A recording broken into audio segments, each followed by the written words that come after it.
Okay, thank you all for your songs and poems.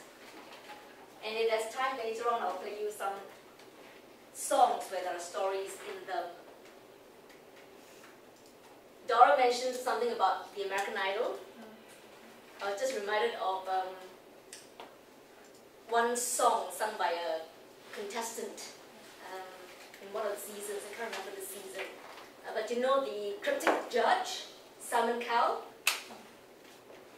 Everybody knows Simon Cowell, huh? He's just fathered a child. Yes. Okay, finally, huh? Okay, in any case, in that season, there's this lady. She didn't get to the top 12 or top 20, but she was singing a song. And when you watch her on TV, you'll be terrified because she sang with a very huge mouth. So after that, what happened was it was time for the judges to give their comments. So Simon Cowell said, "I've never seen such a huge mouth. It's so huge that I could have driven a car into it." But it's so vivid in this description. You can really picture it. But okay, how big or how huge her mouth was, well, you know, when you scream or shout, you open your mouth big, right? Okay, try opening your mouth as big as you can now. Now go beyond the boundaries of a big mouth. Cover my face, yeah. Right? That's how huge the mouth was. I'm not joking. You will really, really be terrified when you watch her sing. Who? Who's again? One of the contestants here. Big She mouth. didn't get past the big mouth. first round. Yeah, Yes. you can find Simon Cowell and Big Mouth. Yeah, perhaps you can do that, yes. Okay, let's get on with what we were doing the last time.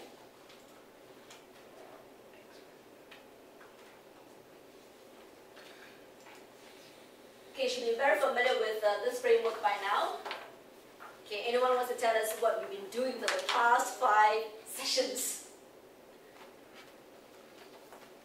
Okay, Raman. The past 5 sessions. We've been sharing our stories. We have been without this with this, right? Right, right. Just use this communicate summarize. who you are to build trust.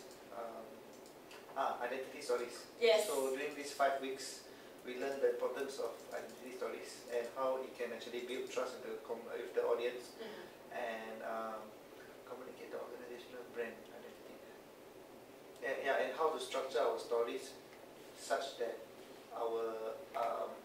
we are able to communicate with the audience with regards to how we are branding ourselves and the values of the stories. That's for the identity stories part. And basically, it's supposed to, like the word says, identify you. You know, it's supposed to say something about you. Yeah. And then for teaching stories. Okay, well, the first part, right? Identity stories. Yes. Are stories where, well, the individual is revealed. Who the individual is revealed. The organization also can tell their identity story. And through their identity story, they reveal their values. They reveal things about the things that they sell, the products, the services. So the first 3, we can lump them together as a type of story called identity stories. And of course, we can call them personal stories as well. We can call them signature stories. And this is one thing that we can make use of storytelling. Storytelling is actually a tool for identifying or revealing ourselves to our audience. Now, of course, we can reveal ourselves in other ways, but storytelling is one way to reveal something about ourselves without sounding braggy, like we are blowing our trumpets. So we can do a lot of things with stories in that sense. Then we went on to teaching stories. We do not only identify ourselves through stories, but we can also use stories as a tool to teach, to explain things, to share knowledge. And we had stories from Xerox. We had the M&M stories. Like for Xerox, the technicians told stories to teach one another. And basically they become the manuals, the talking manuals, the walking manuals for for one another. Now the thing is, when you have something that you want to do and you don't know how to do it, is the manual the first thing that you go to? You don't know how to operate the equipment. Do you read the manual? Anyone here manual readers? Okay, great. So there are a few manual readers in the world. But usually what we do is we get somebody, right, to show us the way into the equipment. We don't want to be flipping through the pages of a manual if we can help it. If there's someone who knows, we'll go to that person. So a lot of the time we do not really read manuals. We get help from human beings. And this is actually exemplified in the Xerox story. Now I'm going to go on with this type of story, teacher stories, but now we want to look at children. Okay, let's go through this. Bettelheim, an American psychologist, writes, fairy tales help a child make coherent sense of his feelings and thoughts about the world, develop the inner resources needed to cope, and deal well with the difficulties intrinsic to human existence. What it's really saying is fairy tales or stories help children to make sense of their world. Stories help children to cope with life. So stories actually teach children how to actually survive in this chaotic world. But how do fairy tales actually do this for the child? Usually a moral in a fairy tale. Right? There's a moral in the fairy tale. Can you give us an example? Boy Who Cried Wolf. Okay, yeah, that's a very good example. Boy Who Cried Wolf has to do with telling lies and trust. Right. So if you tell a lie, people won't trust or believe in you. Yes. Especially if you tell it too many times, Okay, right. He told it 3 times. He didn't learn his lesson.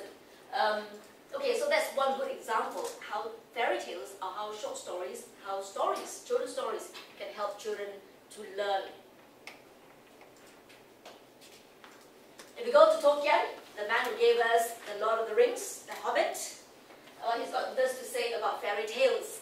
It says fairy tales perform 3 different functions. I think there's some kind of overlap among the 3 functions, but basically fairy tales give children recovery, escape, and consolation. Okay, more about these 3 functions. What about recovery? Well, it's another word for healing in this case. So in fairy tales, in children's stories, what you get is things that are basic, things that are fundamental, and so the children feel comforted, they feel healed by these stories. So there's an emphasis on love, anything that's basic to human survival. Fairy tales also offer escape because you get a different world altogether, a fairy tale world. And this is one, not the kind of escape where you escape from doing things in the real life, but escape as in you escape from your narrow viewpoint into something that offers more than what your life gives you. And finally, consolation, where there's a resolution at the end of the story, where the prince gets married to the princess, where the kingdom is restored, where the bad guys get caught, and the good triumphs over evil. So you get consolation. So these are the things that fairy tales do for children. Boyd tells us one key function of storytelling is to make us more expert in social situations. Stories prepare us for an unusual encounter. Stories speed up our ability to understand and respond to complex scenarios. Do you remember little Miss Muffet sat on a tuffet, eating her curds away? Along came a spider and sat down beside her and frightened little Muffet away. Do you remember that one? Okay, that's a nursery rhyme. Can you see how that nursery rhyme will help a little girl, a little child, cope with life? Can you see how that child can become an expert instantly? Remembering this nursery rhyme, when she's in an unusual encounter with an insect, a spider, or a tarantula. So that's what fairy tales or stories, fairy tales can do for children. They help them to become experts in such situations where they've never experienced before. But because of the stories in the fairy tales, they can immediately make the connection and then respond accordingly. Don't know whether this quote came from Albert Einstein, but it's been attributed to him, right? If you want your children to be intelligent, read them fairy tales. If you want them to be more intelligent, read them more fairy tales. Okay, whether there's truth in this, well, we all grew up with fairy tales. But fairy tales are not just for children. Fairy tales, according to Allen et al., are also for adults. See what it says? An individual can think about a conflict in fictional terms, for example, by drawing on fictional characters to clarify the central emotions and themes of an event. So in their book, they talk about this lady called Faye. Now Faye was organizing a conference, an event, and she was running around, right? And then later on she was shouted at by this man, right, at the conference. And this man, according to her, came up so close to her just to make a point. And he was very angry with her. And by the time she got back to her desk, at the end of the day, she had already received a complaint from that same man in a note from a manager. So that's the story given in that book. So how did Faye handle that situation? Well, she was counseled, right? She was counseled. And a coach or a counselor asked her a story question. Now, this is a story question. If you were to think about the situation as if it was some sort of folk tale or fairy story, who would you say were the main characters? So that's the story question. Faye was asked the question, and so she started to connect with all the fairy tales that she grew up with, and she said, Little Red Riding Hood and the Big Bad Wolf.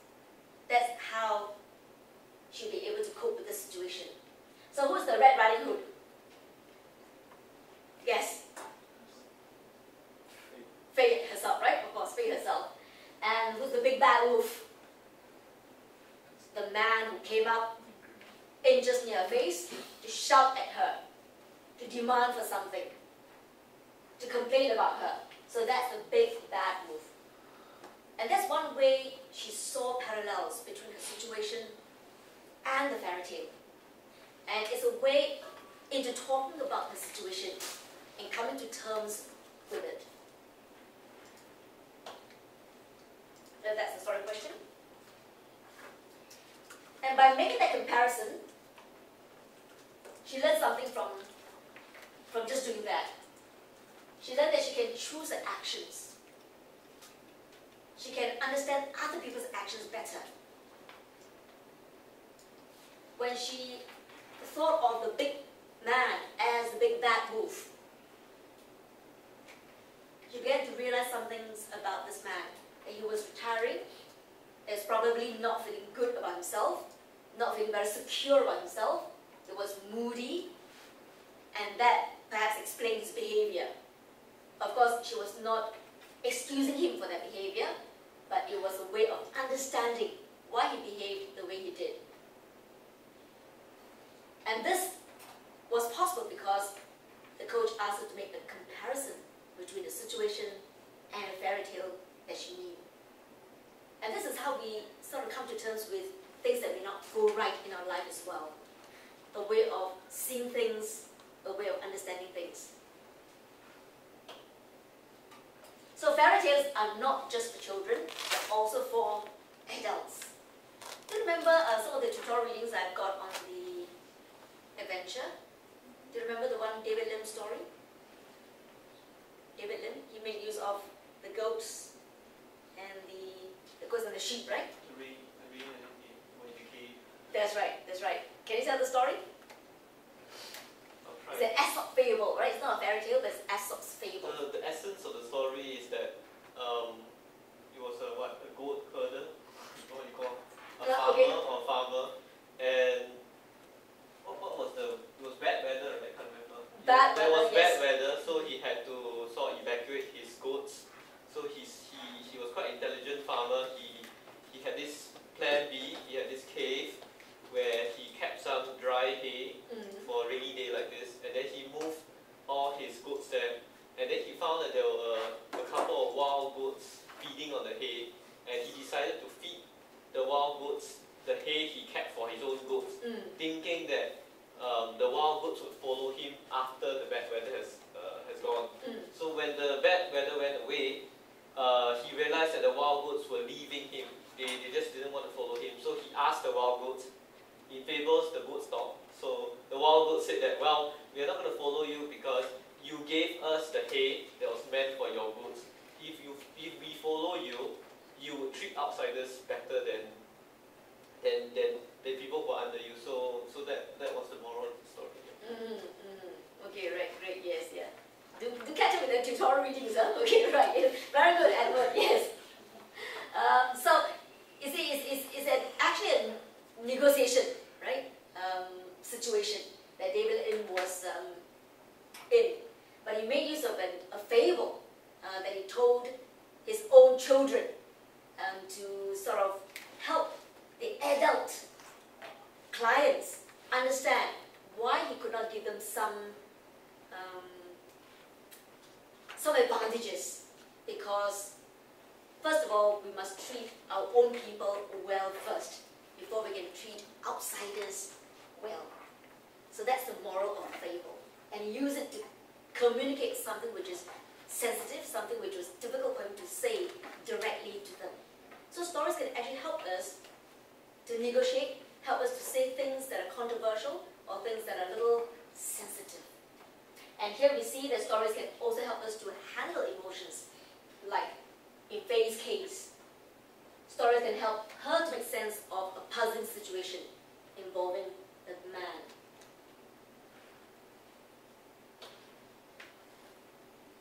Well, we're fairy tales and Aesop's fables. I'd like to introduce this man to you, Danny Kaye. I'll play something that is on YouTube, and you see that he's used fairy tales also to help children make sense of what's happening to them, and also to encourage them, to spur them on when things don't seem to go right.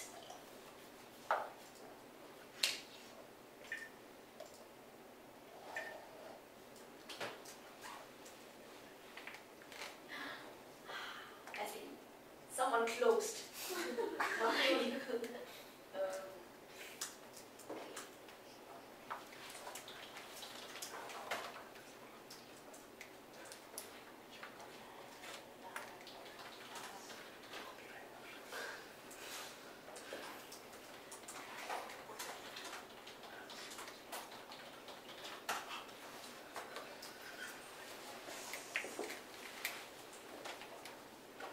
Are you unhappy? Would you like me to tell you a special story? You would? Come on up here. Come on.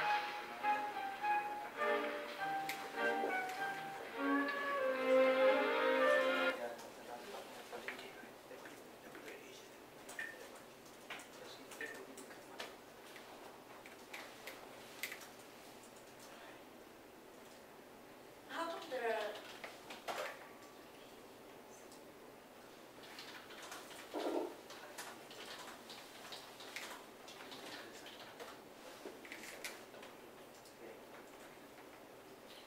Are you unhappy? Would you like me to tell you a special story? You would? Come on up here. Come on.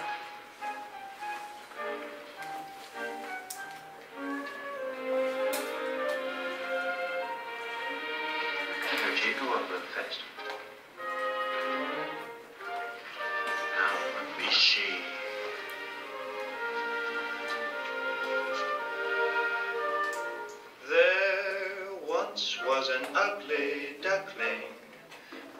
feathers all stubby and brown, and the other birds in so many words said, get out of town. Get out, get out, get out of town. And he went with a quack and a waddle and a quack in a flurry of eider down. Would you like me to tell you the rest of the story?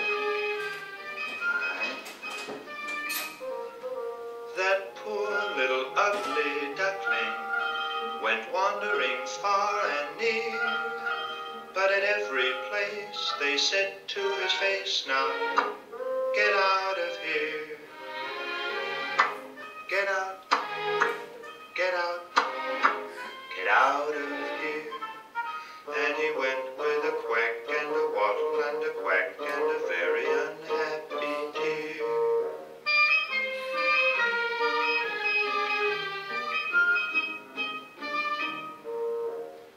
All through the winter time he hid himself away, ashamed to show his face, afraid of what others might say.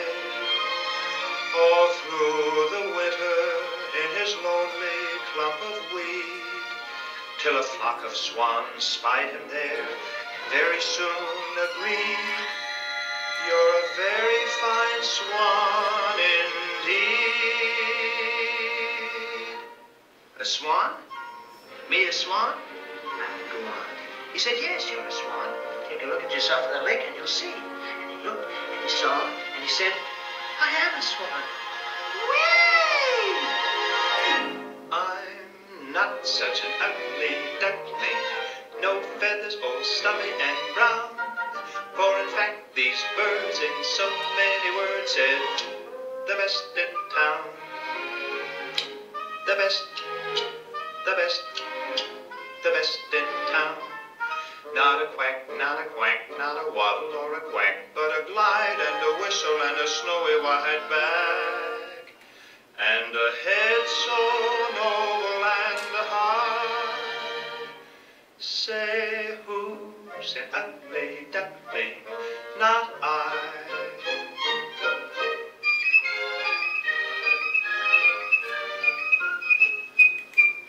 Not I. So you see, Lars, it shouldn't make any difference if they make fun of you and won't play with you. But it does.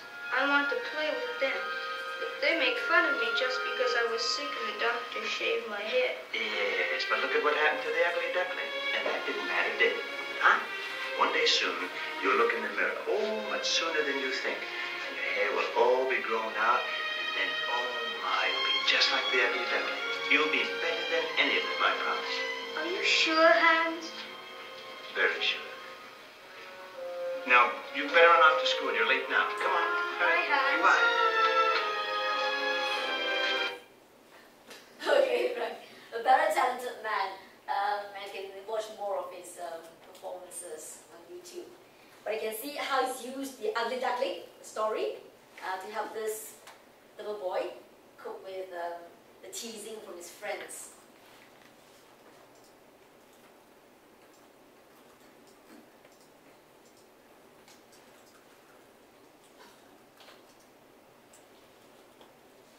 So teaching stories are not just for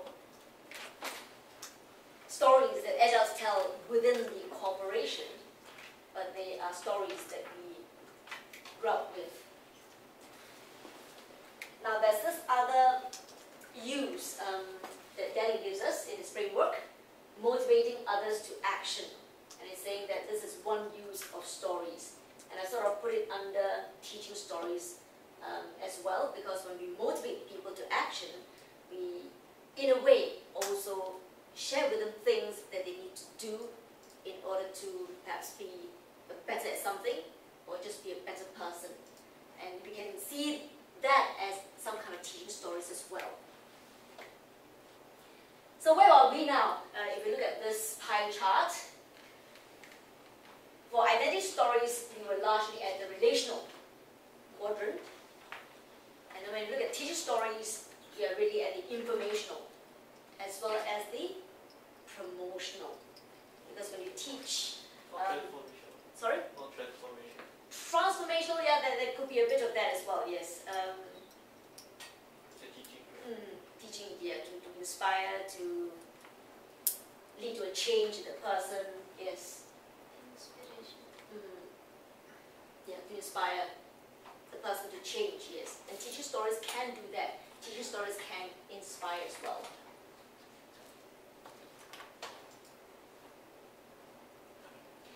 But what kind of stories, if we want to use them to motivate? The choice of story becomes very important because not all stories will motivate people to action. Well, we ask us to ask these questions. Why would the audience want what I want? What's in it for them? So that's how you motivate them. You have to show them how they can use your idea to solve a problem of theirs, to achieve a goal of theirs, or to satisfy a need of theirs. So when it meets their needs, that story will then motivate them to action. Which gives us a framework called SAR, not SARS, but SAR story. S for situation, A for action, and R for result. And so it says, if you want to motivate people to action, your story has got to be a SAR story, where you need to describe a real person in a similar situation with an unresolved problem, or an unmet goal, or an unfulfilled need. So that your audience, whom you want to motivate, whom you want to persuade, will then be able to see themselves in this character. This character will then resonate with them. Then you got to give the action. Show how the same person in your story adopted your idea and solved the problem, achieved the goal, satisfied the need. And you must go on to give the result. What happened then? You have to show the positive outcome realized by this person doing that action. So this is the framework it gives us for stories that will motivate another. Now Danny also gives us something similar, but he calls it the springboard story. So whether you call it a SAR story or a springboard story, the aim is the same. You want to motivate your audience to action with that story. And then it gives us 9 steps to take to ensure they come up with this story that will motivate. Somewhat similar to the SAR story, so from 3 components into 9 steps. But basically again, you see the same things. You need to have someone in your story that has experienced that problem, go through a solution that which you're proposing, and enjoying the good outcome from that solution. And then throw it back at the audience to let them see that, hey, if this can happen for this guy, it can happen for me as well. And then you open up the possibility of this person taking the same action, the action that you want the person to take.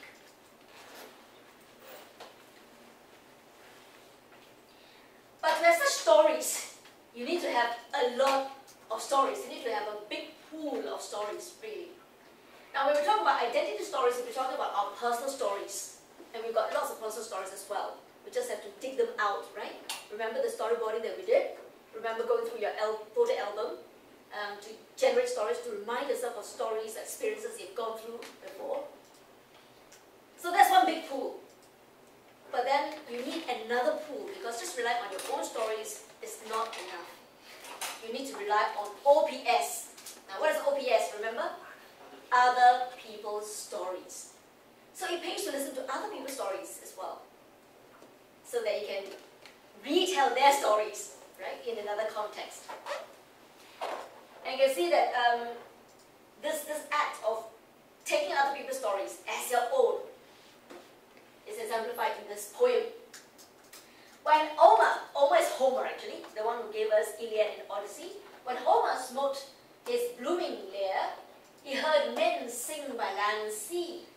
And what he thought he might require, he went and took the same as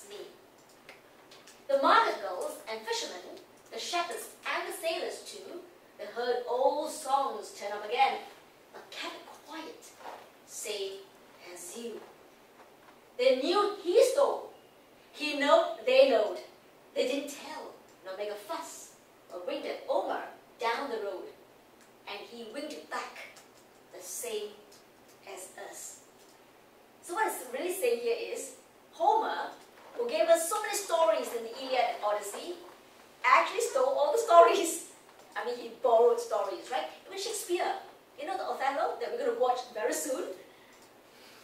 That's also adapted from another story, an earlier story, published in the 16th century. He published it in the 17th century, right? So that's what people do. Story writers, storytellers, everyone borrows from other people.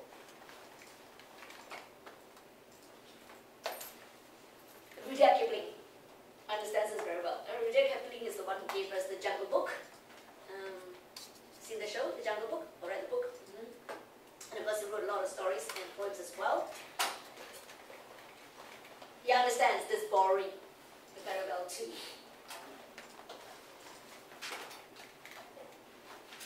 Caballero says, human beings tell each other their stories and bring back stories that they have heard being told.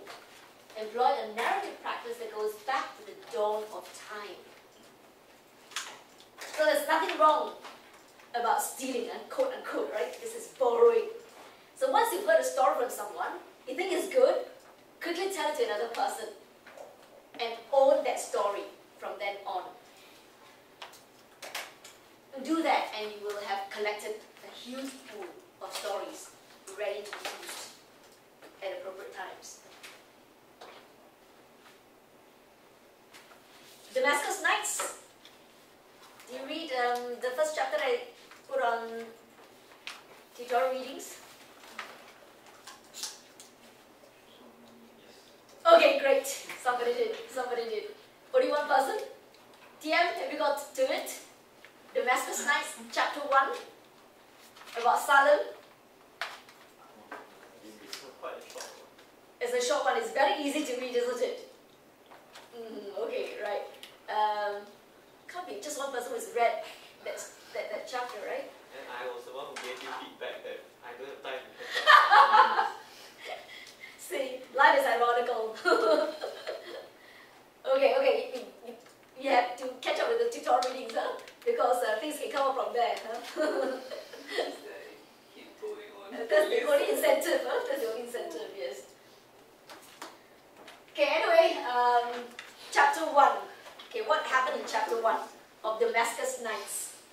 Salem, the coachman, right? Edward? He's basically a lorry driver to me. Lorry driver. Okay. I'm trying to localize, Picture it. Okay, yes. localize the context. Okay, great. That's what we do, yeah. He's like a taxi driver in Singapore. Okay, good, yes. And then what happens? He tells lots of stories, and then when other people tell him good stories, he uses the story and tells the same story to other people. And the interesting thing about this taxi driver is that he asks you what story you can tell him, so he steals from you in that sense. Yes. That's right. Okay. But the interesting thing is also before he went into storytelling. Before he went to storytelling. Odd jobs, right? Okay. Well, first of all, he was a coachman, right? Or a taxi driver, a lorry driver. And what happened was there was competition, right? And at the time when you travel from Damascus, Damascus Nights, Damascus to the place where his passengers wanted to go, and then back again, the road is fraught with dangers. Remember the pirates they talked about?